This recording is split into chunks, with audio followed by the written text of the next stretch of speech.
Meloni, dal summit NATO mi aspetto unità e sostegno all'Ucraina. La premier Giorgia Meloni, alla vigilia del vertice NATO, ha dichiarato da Washington di aspettarsi un messaggio di unità e adattamento da parte dell'alleanza in un momento storico cruciale. Ha sottolineato l'importanza per l'Italia del fronte sud, evidenziando il sostegno all'Ucraina che non mancherà nel summit.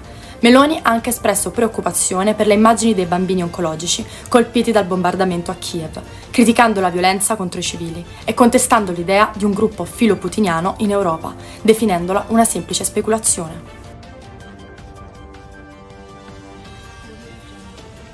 Roma, tratta di esseri umani e prostituzione, arrestato 44enne. Gli agenti della Polizia di Stato della Squadra Mobile di Roma hanno arrestato un cittadino romeno di 44 anni, in esecuzione di un mandato di arresto europeo emesso dalle autorità romene.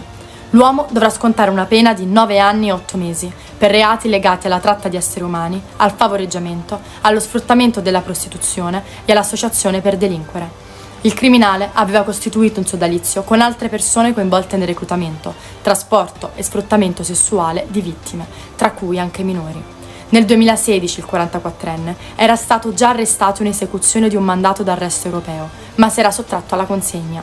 Dopo un'attenta indagine e la collaborazione con l'unità FAS dell'ufficio Sirene, gli agenti sono riusciti a intercettare fonti informative utilizzate da persone vicine al prevenuto. Durante controlli in strada, nonostante avesse un documento falso, il ricercato è stato arrestato. Casal di Principe, usura ed estorsione aggravata dal metodo mafioso. 5 persone arrestate. I carabinieri di Casal di Principe hanno eseguito un'ordinanza di misure cautelari emessa dal GIP di Napoli su richiesta della direzione distrettuale antimafia contro 5 persone, 3 in carcere e 2 ai domiciliari, per estorsione aggravata dal metodo mafioso, danneggiamento a seguito di incendio e usura. Le indagini hanno rivelato un episodio estorsivo commesso da individui legati al clan dei Casalesi tra febbraio 2024 e oggi.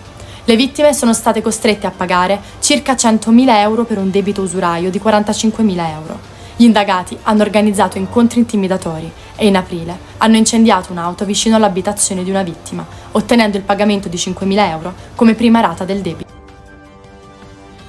Israele colpisce una scuola utilizzata da terroristi.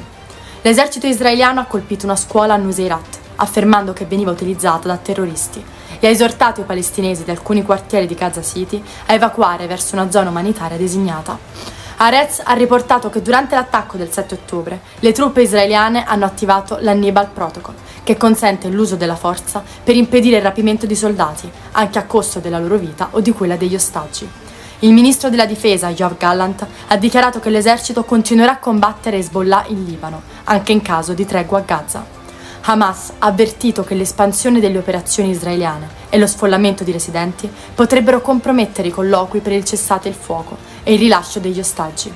Con Ismail Haniyeh, che ha contribuito alla responsabilità del possibile fallimento a Netanyahu e all'esercito israeliano, Hamas ha precedentemente accusato Netanyahu di ostacolare i negoziati. Ucraina, visita a sorpresa di Orban a Pechino da Xi Jinping. Il premier ungherese Viktor Orban ha visitato Pechino, incontrando Xi Jinping nell'ambito della sua automissione di pace. Orban ha dichiarato che la Cina continuerà a lavorare per la pace, ma la sua iniziativa la isola ulteriormente nell'Unione Europea. Eric Mamer, portavoce della Commissione Europea, ha chiarito che Orban non rappresenta l'Unione Europea in queste visite e agisce come Stato membro con una propria politica estera. Le capitali europee sono sempre più preoccupate e chiederanno chiarimenti all'Ungheria in una riunione imminente.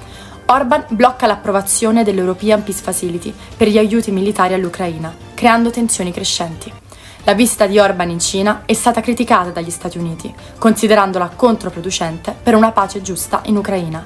Orban è ora atteso a Washington per il vertice NATO, dove potrebbe discutere della sua visita a Mosca. Tajani in missione a Washington per partecipare al vertice NATO.